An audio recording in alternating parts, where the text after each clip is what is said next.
Y para hablar sobre todo lo que ha ocurrido, qué se abordó en esta reunión, vamos a hablar con Ricardo Sodi Cuéllar, magistrado presidente del Tribunal Superior de Justicia del Estado de México, a quien le agradecemos tomarnos la comunicación. Buenas tardes.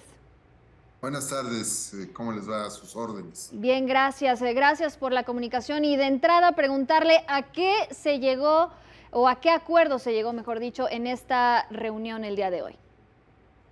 La sentencia que fue dictada en el caso que nos ocupa no es una sentencia firme. Todavía existe el recurso de apelación para revisarla, analizarla y en su caso confirmarla o modificarla de acuerdo a lo que determine un tribunal de alzada, que es el que conoce los recursos de apelación. Lo primero que se hizo por la consejera Edna Escalante, que fue la que personalmente atendió a la señora Victoria, fue explicarle los asuntos relacionados con este caso y con el recurso de apelación. La sentencia puede ser revisable y desde luego ellos van a interponer el recurso de apelación como se comprometieron a hacer sus abogados y al parecer el término les vence el próximo martes y lo harán en tiempo y forma seguramente, expresando los agravios o lo que les moleste de la resolución que dictó el juez en cuestión.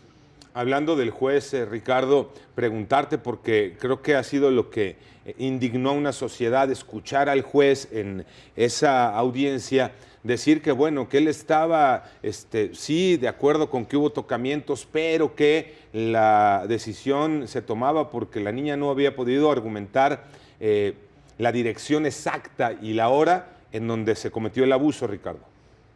Así es, mira, Alejandro, el tema aquí es que la sentencia se dictó absolutoria por insuficiencia de pruebas. Les explico en qué consiste esta cuestión. La acusación que formula el agente del Ministerio Público fue en consideración del juez, y yo no me puedo pronunciar respecto a las consideraciones que hizo el juez, porque eso le toca a los tribunales de alzada y a los magistrados que conozcan el asunto, yo no lo puedo hacer. Sin embargo, explico al auditorio que el agente del Ministerio Público formula una acusación. Esa acusación consideró que el juez que fue insuficiente, fue inadecuada, porque las pruebas que ofreció el Ministerio Público no son suficientes para acreditar los extremos de la acusación. La acusación del Ministerio Público, como podrán observar en la sentencia que en versión pública está a disposición de todo mundo, el tribunal tiene muchas sentencias en versión pública, esta en particular puede ser consultable en nuestra plataforma y podrán observar que la acusación del Ministerio Público es muy escueta. Inclusive desahogan una serie de pruebas durante el juicio, pruebas tanto del Ministerio Público, que se llaman pruebas de cargo, como pruebas de la defensa, que se llaman pruebas de descargo, y desahogan una serie de pruebas. Lo que dijo el juez fue después de explicar la sentencia. Ahí el juez lo que debió haber hecho, señora, la sentencia se dictó, ya le expliqué, combátanla y interpongan el recurso de apelación. Bueno, el juez entró en una dinámica de diálogo con la señora que no debió haber hecho el juez. Y ahí salió de contexto el tema y se genera pues cierta desinformación.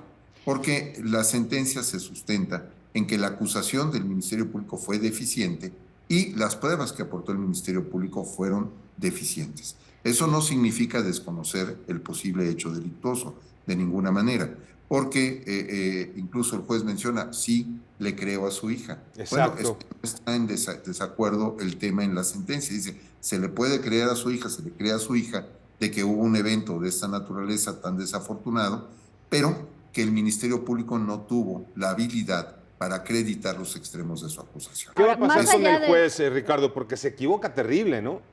A ver, vamos, a mí me gustaría que analizaran la sentencia.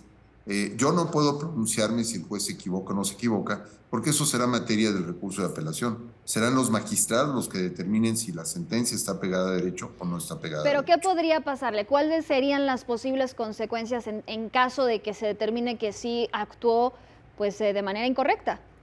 Bueno, pues, en el Poder Judicial tenemos una dirección de Contraloría y todos los jueces están sujetos a la supervisión y el escrutinio del Consejo de la Judicatura.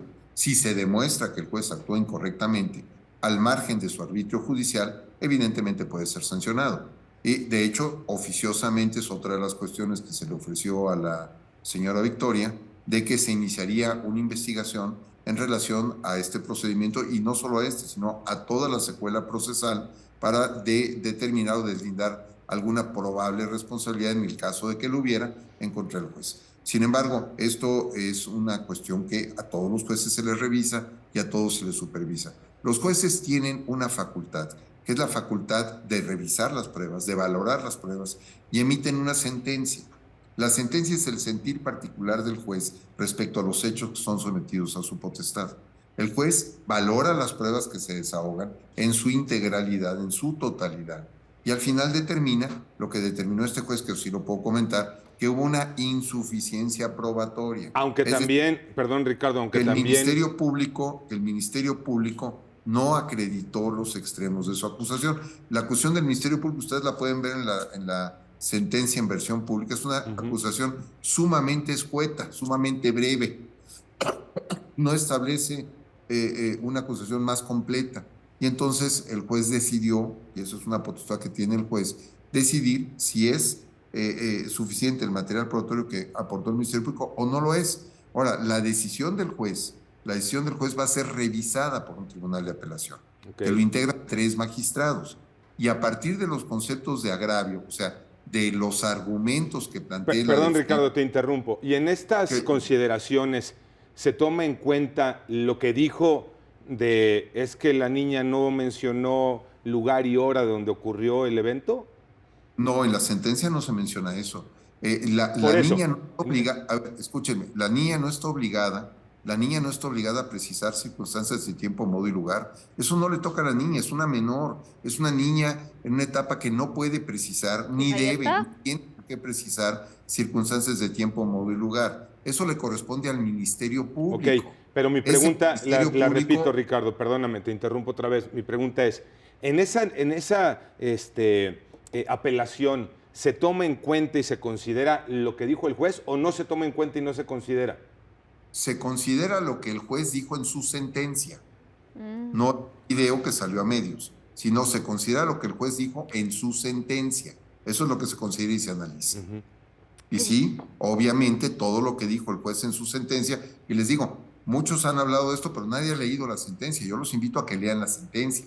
Hay una versión pública de la sentencia que puede ser consultable. Bueno, eso no resta la insensibilidad del dicho del juez, Ricardo. Sostiene y lo que el Tribunal de Apelaciones va a considerar, solo lo que se dijo en la sentencia. Entendemos perfecto, pero eso no resta evidentemente la insensibilidad por parte de estos dichos del juez y lo que ha provocado indignación, y pues el hecho de que se tenga que pues acudir a los medios de comunicación o incluso a estos bloqueos y de alguna forma paralizar la ciudad, eso es lo que de alguna forma tuvo también que ver en que se sentaran a dialogar con esta persona y se tomaran cartas en el asunto. O sea, ¿a eso tiene que llegar uno para que se haga justicia? No, eso es absolutamente incorrecto, por supuesto que no. Las puertas del tribunal siempre están abiertas y además ellos tenían el recurso de apelación expedito para hacerlo. Si ellos decidieron bloquear el periférico y tomar otras acciones, es o porque no tienen argumentos para sostener sus afirmaciones o porque desean vías de hecho para llamar la atención y generar una posición negociadora. O sea, pero ¿siempre tuvieron las puertas abiertas? Eso, siempre tenemos las puertas. Tan es así que la consejera Edna Edith Escalante ha atendido a esta persona. ¿Pero no fue consecuencia de la presión de ayer? Bueno, obviamente fue consecuencia de la presión de ayer, pero ella no pidió cita nunca con nosotros. Además, no necesitaba una cita con nosotros. Tiene abogados que pueden interponer el recurso de apelación correspondiente. Y no pidió cita con nosotros, no pidió cita conmigo. Yo no tengo noticia que haya pedido cita conmigo. No pidió cita con ningún integrante del consejo. No pidieron absolutamente. Es más, a la manifestación acudió personal del Poder Judicial antes de que comenzara y se les ofreció la licenciada Socorro Olivien, que estuvo presente ahí de Atención Ciudadana, se les ofreció el diálogo y no quisieron el diálogo. Oye, Ricardo, para terminar, siempre hemos dicho, ¿no? Y como sociedad lo hemos pedido, hay que creerle a los niños.